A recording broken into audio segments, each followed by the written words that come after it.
చెప్పాలా? పెద్దగా చెప్పాలా? తలుసుకున్న వాళ్ళు చేరదా? దేవుని ఉద్దేశం ఏంటంటే నువ్వు ఆర్థికంగా, ఆత్మికంగా, ఆరోగ్యపరంగా, దాంపత్యపరంగా నీవు అన్ని విషయాల్లో దేవుని చిత్తానుసారంగా అన్ని విషయాల్లో ఆశీర్వదించబడాలనేదే దేవుని ఉద్దేశం. అందుకే దేవుడిని ప్రేమించాడు. ఆయన ఎంతగా ప్రేమించాడంటే అక్కడే రాయబడింది, నిన్న చదువుకున్నాం. చక్కగా ప్రేమించాడు ఆయన మనల్ని. ఆయనకు మనం ఏమై ఉన్నామంటే ప్రియులమైతే, ఆయన దృష్టికి మనం ఎలా ఉన్నామంట? ప్రియులమైతే. అందుకే మనం గనులుగా ఇచ్చాడు. మనల్ని ప్రభువారు గనులుగా ఇచ్చాడు. కాబట్టి మనల్ని గనులుగా ఇచ్చే చక్కగా ఆయన యొక్క పాఠశాలలో, ఆయన యొక్క ఆధ్యాత్మికమైన దేవుని యొక్క సన్నిధానంలో మనల్ని చేర్చాడు. కాబట్టి మనం ఎలా ఉండాలంటే అన్ని విషయాల్లో అభివృద్ధి పొందే వారికి లాగా ఉండాలా. అన్ని విషయాల్లో అభివృద్ధి పొందకపోవడానికి గల కారణం ఏంటంటే ఒకటి నువ్వు, రెండు సాతాను. చెప్పండి మీకు అర్థమవుతుందా? ఒకటి నువ్వు, రెండు సాతాను. ఒకటి నువ్వంటే ఏంటి? మనం వీళ్ళు ఇశ్రాయేలు ఐగుప్తు దేశాన్ని నుంచి విడిచిపెట్టి కానాను దేశానికి తీసుకెళ్తానికి దేవుడు అనేకమైన అద్భుతాలు చేశాడు.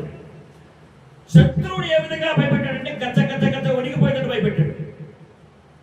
మామూలుగా చిన్న చిన్నవి పెడితే ఆ తట్టుకోలా, ఆ సరిపోలా. ఒక దెబ్బకు మరణదూతనే వదిలేడు. దెబ్బతో వాడు భేదాం వేసిపోయి మరణవాసనతో ఆ ఐగుప్తు అంటే కూడా గగ్గోలెత్తిపోయి ఇశ్రాయేలీయులు అర్జెంటుగా పంపించేయండి, తోలేసేయండి. ఏంటంట? పంపించేయండి, తోలేసేయండి. వాళ్ళు ఇక్కడ ఉండడానికి వెళ్ళిపోయారు. పంపించినాక ఆలోచన కలిగింది, అబ్బే వెళ్ళిపోయారు కదా, మరి మనకి ఈ సవాళ్ళను కూర్చోబెట్టేది ఎవరు? కూర్చేది ఎవరు? ఈ వాసన పోయేది ఎలా?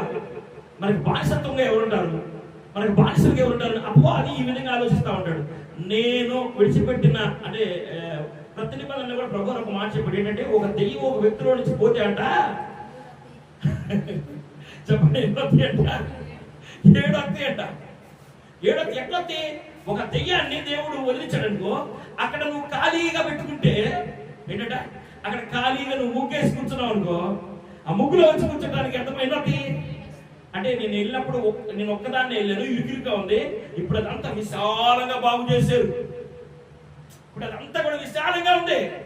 ఆమె హృదయం అంతా విశాలంగా, ఆయన హృదయం అంతా విశాలంగా ఉంది. ఆ హృదయంలో నేను ఒక్కదానే కాదు, ఇంకిద్దరు ఉండొచ్చు, ఇంకా ముగ్గురు ఉండొచ్చు. నేను పోయి చూసేస్తాను. నాకు ఒకళ్ళు వెళ్ళారు, చూసి వచ్చారు. ఇంకిద్దరు వెళ్ళారు, చూసి వచ్చారు. ఇంకొకరు చేస్తాను, ఇంకొకరు చేస్తాను. అంటే ఎంతమంది చేస్తారంట? 7 దెయ్యాలు చేస్తాయి. 7 దెయ్యాలు చేరి నాకు వెనక్కి రావడం అనేది ఉండదు. ఒక దెయ్యాన్ని అయితే వదిలించాడు, కానీ 7 దెయ్యాలు చేర్చడానికి ఏమవుతాడు? కానీ దేవుడు కనికర సంపన్నుడు కదా. 7 దెయ్యాలు కాదు, చాలా దెయ్యాలు పట్టినోడి దగ్గరికి వెళ్ళాడు.